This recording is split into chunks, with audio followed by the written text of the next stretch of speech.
Halo, Assalamualaikum warahmatullahi wabarakatuh. Selamat siang. Hari ini kita berjumpa lagi ya. Gimana kabarnya? Semoga sehat selalu ya. Oke, jadi pada pertemuan kali ini kita akan masuk ke pembahasan mengenai pemetaan. Nah, ini pengetahuan dasar pemetaan, penginderaan jauh, dan SIG atau yang biasa disebut sebagai Sistem Informasi Geografi.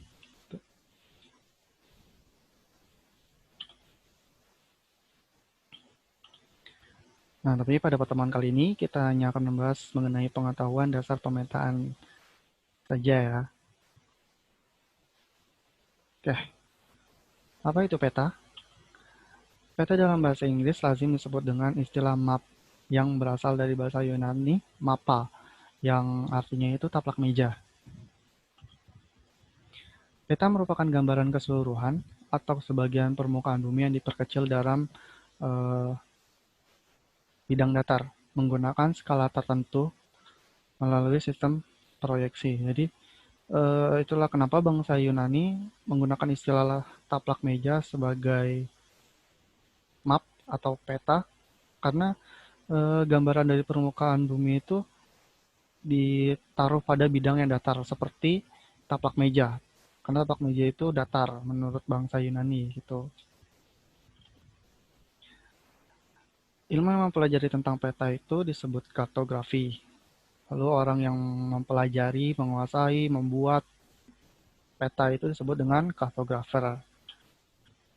Ini pengertian peta menurut ahli, menurut International Cartographic Association, peta adalah gambaran unsur-unsur permukaan bumi yang berkaitan dengan permukaan bumi dan benda-benda di angkasa. Jadi yang dapat dipetakan itu bukan hanya unsur-unsur di permukaan bumi saja, tapi juga benda-benda yang ada di angkasa itu juga dapat kita petakan dalam bidang yang datar.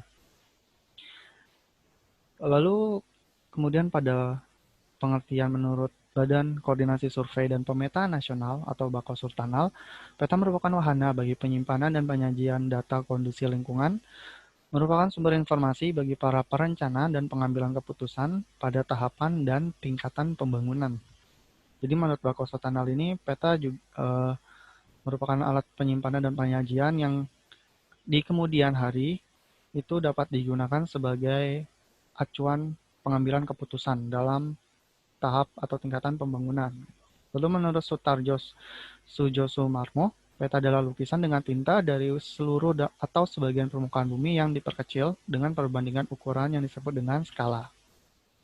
Nah, kita masuk ke fungsi peta. Fungsi peta itu yang pertama menunjukkan letak atau lokasi suatu tempat di permukaan bumi, menunjukkan jarak lurus suatu tempat dengan tempat lain yang terdapat di permukaan bumi, menggambarkan luas dan bentuk wilayah, menyajikan data tentang potensi suatu wilayah sebagai tempat penyimpanan informasi dan alat penyajian informasi.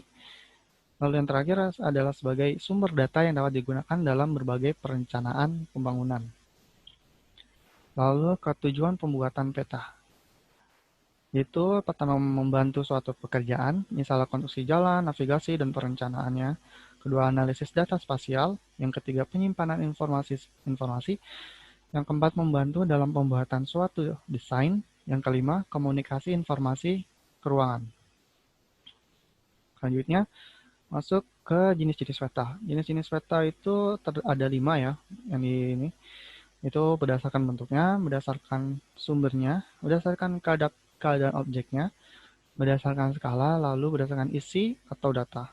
Yang pertama itu peta berdasarkan bentuk ya. Peta berdasarkan bentuk ini ada 3 macam, yaitu peta datar, peta timbul, peta digital. Peta datar itu peta yang digambarkan atau diproyeksikan pada bidang datar dengan media kertas biasanya. Jadi kayak misalnya di koran itu kan biasa juga ada peta kan, kayak gitu. Lalu peta timbul. Nah, peta timbul ini eh, peta yang dapat terlihat tinggi rendahnya suatu tempat. Jadi kalau peta datar itu tadi lebih ke arah 2 dimensi, kalau peta timbul itu 3 dimensi. Jadi kita bisa tahu mana yang tinggi dan mana yang rendah pada suatu wilayah. Nah, Kemudian itu ada peta digital. Peta digital itu biasanya peta yang media proyeksinya itu di komputer atau HP kita gitu. Jadi penyimpanannya pun juga melalui media digital. Dan pemrosesannya pun biasanya juga lebih menggunakan komputer, software komputer gitu. Itulah kenapa disebutnya digital. Tuh. Lalu ada peta berdasarkan sumbernya. Nah, yang pertama itu ada peta induk, yaitu peta yang dihasilkan dari survei langsung di lapangan. Peta induk ini dapat digunakan sebagai dasar untuk pembuatan peta topografi sehingga dapat dikatakan pula sebagai peta dasar atau basic map.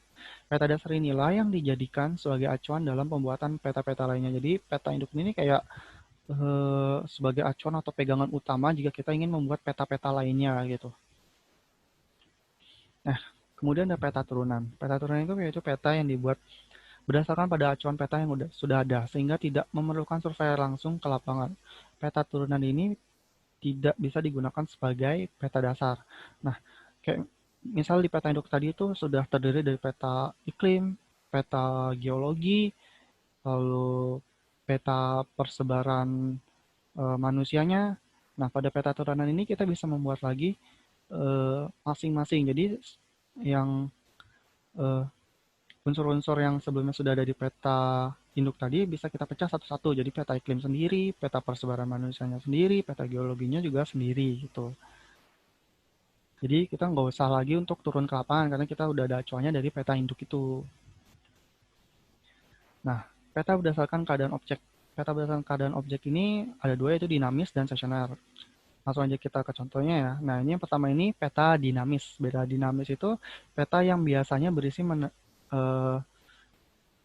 peta berisi pola-pola pergerakan yang dinamis. Jadi pola-pola ini tidak hanya unsur-unsurnya tidak menetap di satu tempat ya. Jadi kayak peta imigrasi ini kita lihat.